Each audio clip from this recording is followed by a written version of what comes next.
like the sound of a chatty audience. If they're chatting among themselves, they're less inhibited, they're communicating, they're having a good time. They're also getting well oiled.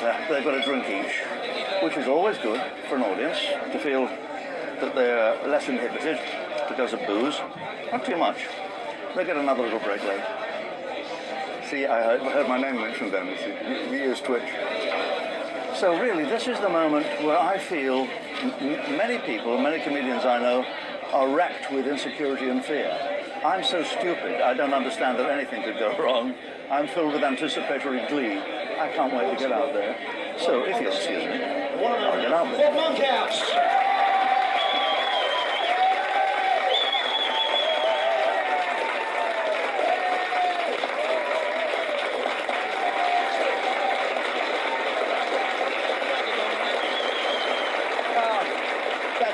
That's a lovely welcome. Thank you very much indeed for that. Oh, I think, hey, I've done my time. That's a hell of a welcome. Thank you very much, Dominic, for that introduction. I think of all the introductions I've ever had in my life, that was the most recent. Sincerely, Dominic.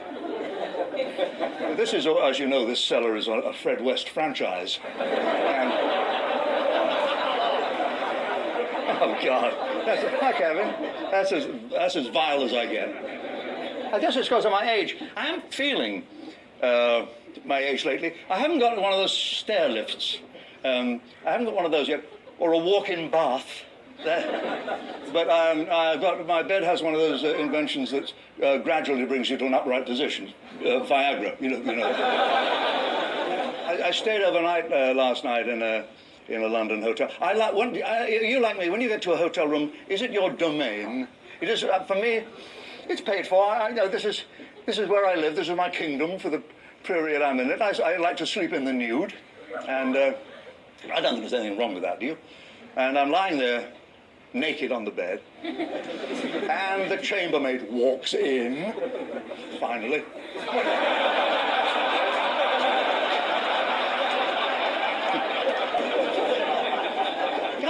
I think sleeping in the nude is a perfectly natural... I can't... Well, maybe you shouldn't do it on those long flights. But there's an interview with Les Dennis, who says that he wants to spend more time on his own. So I guess he's going on tour again.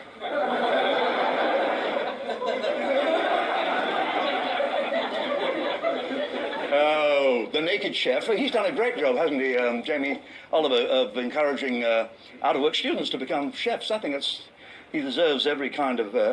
last night, apparently, it doesn't say where, Clarence House or somewhere, he prepared a 4-course meal for Prince Charles and Camilla Parker Bowles. And he says the prince really tucked into the mousse, but I imagine that was later after he'd gone.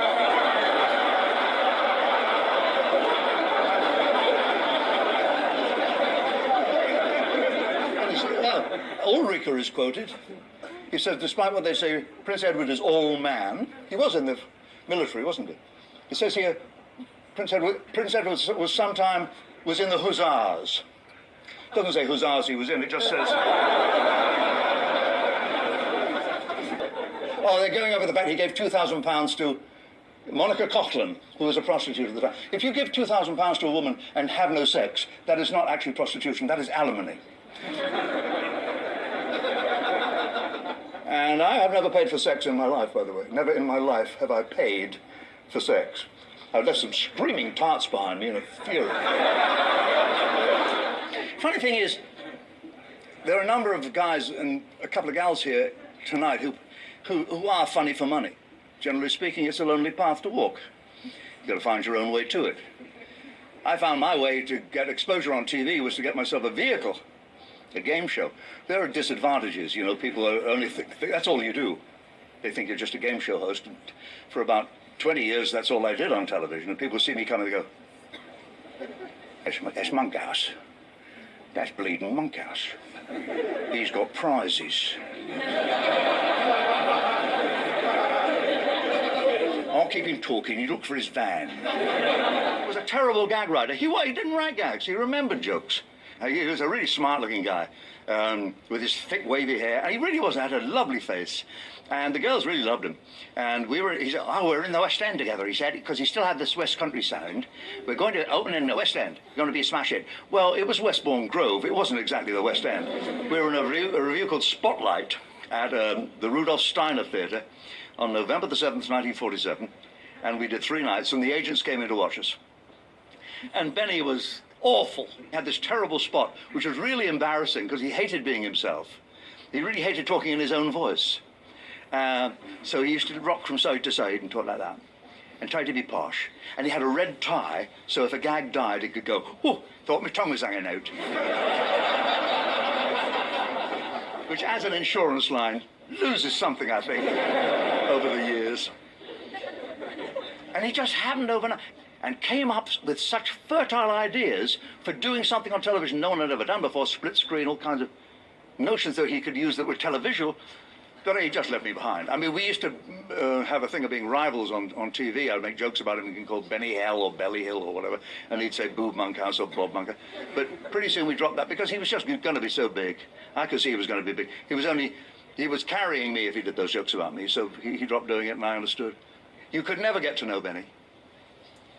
You could know him, and he was a dear, good friend, and generous and kind, in that he would go around his cast with a little plastic bag hanging out oranges and apples to the girls, and and he didn't ask much of life. I mean, the checks used to come in from the office of Richard Stone, and he would put them behind a plaster devil that he kept on the mantelpiece, and when it looked like the plaster devil was going to fall over and break, he'd send the checks in. But otherwise, he didn't even look at them.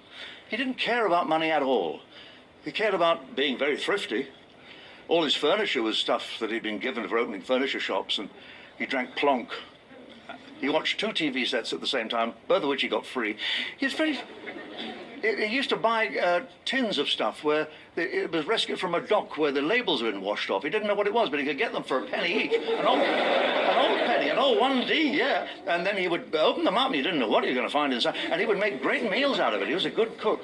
He had a cold water flat in Maida Vale. You had to crawl up 5 floors to get to it. He was extraordinarily parsimonious, but at the same time, he had a sweet, sweet nature, and he would go off during his free time to 2 middle-aged ladies that he knew and clean their homes and do domestic work voluntarily. Now, you don't get straight by going through these names. Peter Sellers, him and Anne Levy and me and my first wife. But Peter's terrible tempers, he used to go transparent. I mean, you could see through his skin. He got so angry, his eyes went crazy, and he'd fall down and drum his heels on the floor. And you know the story about B.E., I'm sure.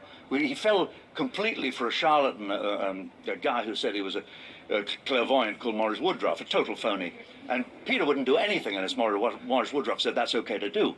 Well, Woodruff got in cohorts with Peter's agent, lovely man called Dennis Selinger, but whenever Dennis wanted Peter to do a date or a show or a film, he'd call Maurice Woodruff and say, "Tell him to do this." And Woodruff would do it. He'd say, oh, just had a tremendous message through. There's somebody with the initials B.E. Whatever B.E. says, do it. He meant Blake Edwards, and Blake Edwards had a movie that he wanted Peter to make, and he'd done the deal with Dennis Selinger. And now, in the week between meeting Blake Edwards, Peter runs into Britt Eklund. Marries her, goes off on a honeymoon with amyl nitrate. That was the first of his major heart attacks. He died at the age of 54. He must have had 7 heart attacks, and he was 8 times dead clinically on the table. And this is, I'm talking about heroes of mine. It's working fine. So I'm all right. You know, I walk a little stiffly, but you know, you do it. I'm 75, for Christ's sake. So, of course, you're going to be a little awkward. But it's not, I mean, I will live as long as I can possibly live, and the medication is working. So that takes care of that particular problem. Now, I've never lost my admiration for this man. And I've never lost my regret, as I'm sure you have never lost your regret, that he withdrew from show business as a professional on the scale in which he originally performed. It's a genuine privilege to me that he's come along at my invitation, because he very seldom appears in public anymore. And I'm so delighted that he wants to talk to me in front of you. Ladies and gentlemen, would you welcome one of my heroes, Mike Yarwood.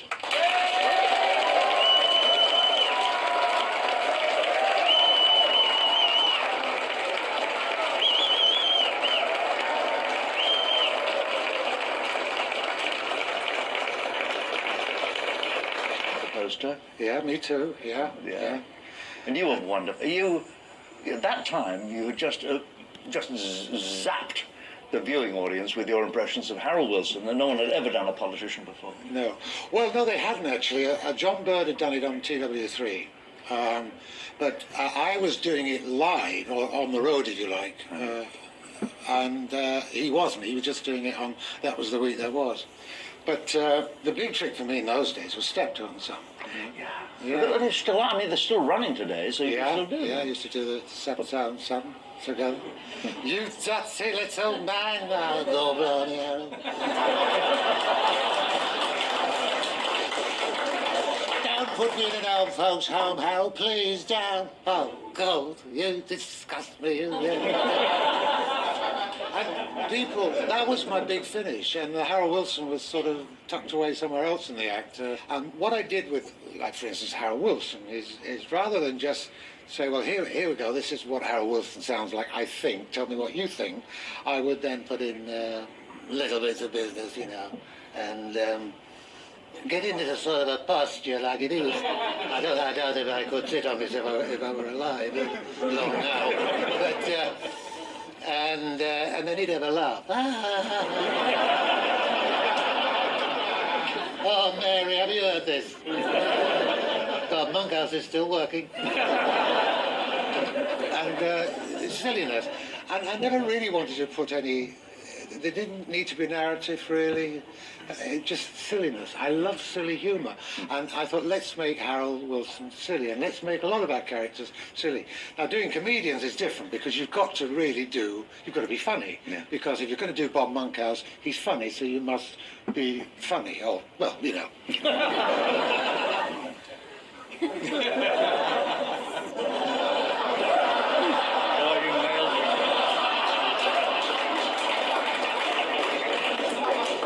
I said over there earlier, enraptured, Bob, that you're not just a comic, but a raconteur. Is it a racketeer? I'm not sure which. It always kills me because you used to do... Oh, God, don't look at poor soul, I'm dribbling. Don't titter.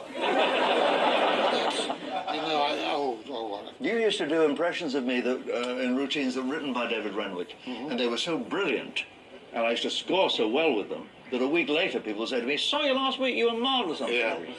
And they thought, because they couldn't remember the detail that it was you. But you know the story, I'm sorry, Bob. No, go ahead. You got the story about Max Bygraves. I was doing an impression of Bob on one of the shows, and I was doing the smallest books in the world, you know, like famous Jewish cricketers and Australian etiquette, that kind of thing. And one of them was the smallest book. I was doing Bob Monkhouse. I was doing Bob. Smallest book in the world. Do you know what the smallest book in the world is? The Wit of Max Bygraves. And a couple of weeks later, I was doing the Royal Variety, if I may show drop, and yeah, it needs dropping, doesn't it? Sorry, I keep doing it. Just nerves. And I'd done the Wit of Max Bygraves. There's Bob, Max Bygraves, he came up to me in the dressing room of the Royal Variety. Here, I saw the show last week. What about all this, the Wit of Max Bygraves, the smallest book in the world? I thought we were supposed to be mates. I said, well, I was doing Bob Monkhouse, Max. So what the hell's that got to do with it? I said, well, it's the sort of joke Bob would do. Not the sort of joke I would do about you.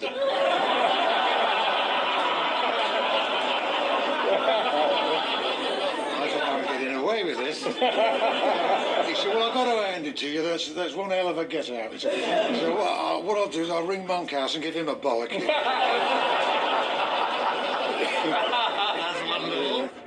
I have admired Mike Yarwood for as long as I can remember, and to see him walk out with Bob Monkhouse, well, we couldn't believe our luck. Every comedian here in the audience experiences the high of getting the buzz out of an audience that loves what they do. Oh, yes, yeah. Don't you miss that, Mike? Yes, I do, of course I do. Yeah. I've heard laughter here tonight since I came on stage, and there's nothing to beat it, really. No. I think what I had to do with myself was actually rethink. What I was doing is with the shows, because they finished in 1987, and I started getting a little bit not too finicky about the scripts and thinking, as long as I look like the people, as long as it looks good, as long as I look like Reagan or I look like Bob Monkhouse or whoever, it doesn't matter whether it's funny or not. And the laugh stopped, and I went out on the road, and I could see the colour of the seats in the theatre, whereas at one time I could never tell you the colour of the seats because it was packed. And that went in the 80s. Yes. Oh yes, I went down to Bournemouth in 1984, and it was 30 and 40 people in First House. I didn't know that. And that's what made me think, Bob, what the hell, I don't want to do this. I don't want to sort of hang around when I'm not as good as I was and I'm not as sharp as I was.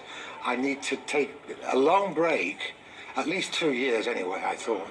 But you see, the trouble is, it's like a parking space. You mustn't move your car unless you have to, because when you get back, somebody else is parked there. Yes. And I stayed away, and then when I got back, I'd been more or less replaced, if you like. Well, yeah, not that many. I mean, we did quite a few. On my last show, I did 9 new characters. But that was the point, you see. It was like I was doing people for the sake of it. Just to fill in every show, 7 shows, 10 shows, plus a Christmas special. And you find yourself then doing it for the sake of it. And I don't do anybody of today's ilk. I don't do Tony Blair. I've never even tried to. And so all of those new characters that we're seeing people do now, like John and others, they're a no-go area to me. I don't bother. I don't think I really want to do it again. No, I understand that. What I miss is your comedy. I mean, the fact that the impressions perhaps became outdated or less familiar is not as important to me as the fact that you can get up when you do, as you did at your daughter's wedding, as you did at my this, and you simply ad-lib, and you are brilliant. You are as funny as any of the people you've ever imitated, from Eric Morecambe to Harry Worth. You're just wonderfully a funny man. Yeah. Why can't we have that comedy from you? Well, it's not up to me. I would certainly... I'm not... When I said I don't really enjoy doing the impressions anymore, I mean in the context that I did them then, and that type of show, which is being done anyway now. We've got Dead Ringers, we've got Alistair, we've got Rory Bremner. And so for me to come back now, I need to come back with something different, I think. Yeah. Not a game show, but something that might help me.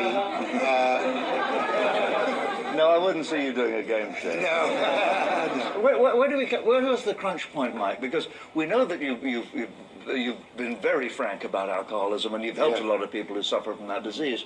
But what was the point at which you said, no, I can't walk out there anymore? When was that?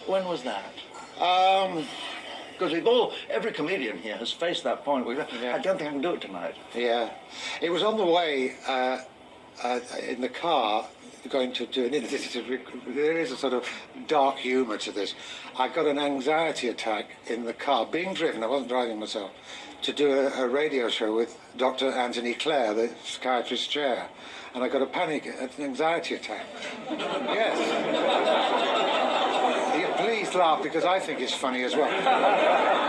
and I said to the driver, he'd been driving for me for years, he's like a mate as well.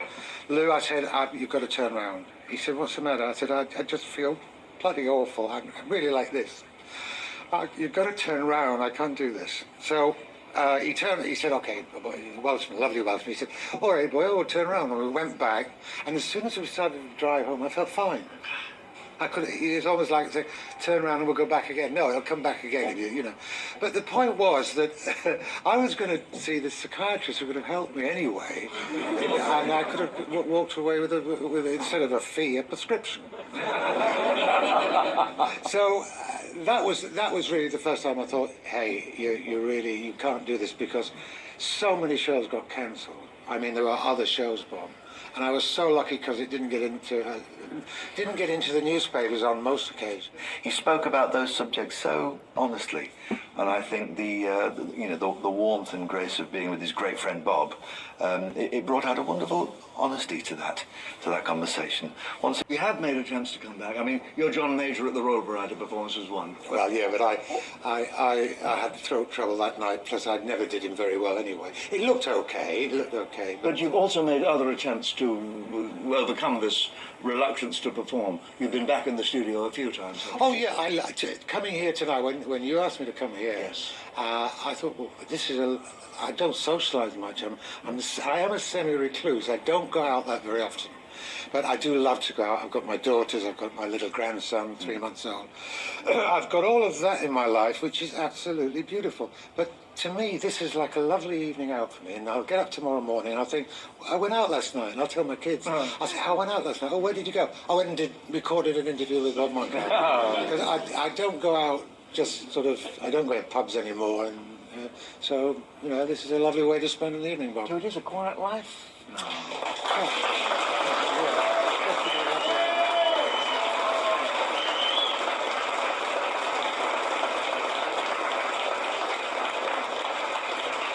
I don't see any better note on which to conclude this, Mike. I think that's wonderful. Yeah. That you speak with contentment, Yes, and it's wonderful to see. yes. And a great many of us, myself included, I guess, go on seeking some kind of other contentment as a performer. You've found an answer.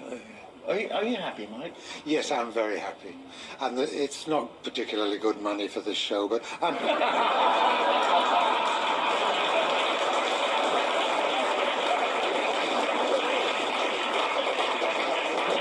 Ladies and gentlemen, my grateful thanks to my dear friend and great hero, Mark Yarwood.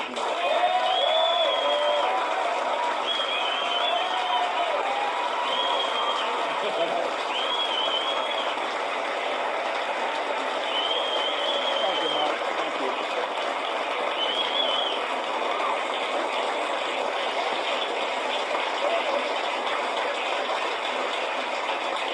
That was really from the heart. You're dying of cancer. Oh, wow. So you asked the inevitable question, how long have I got? And the oncologist said 10. And I said 10 months, 10 weeks. He said 9.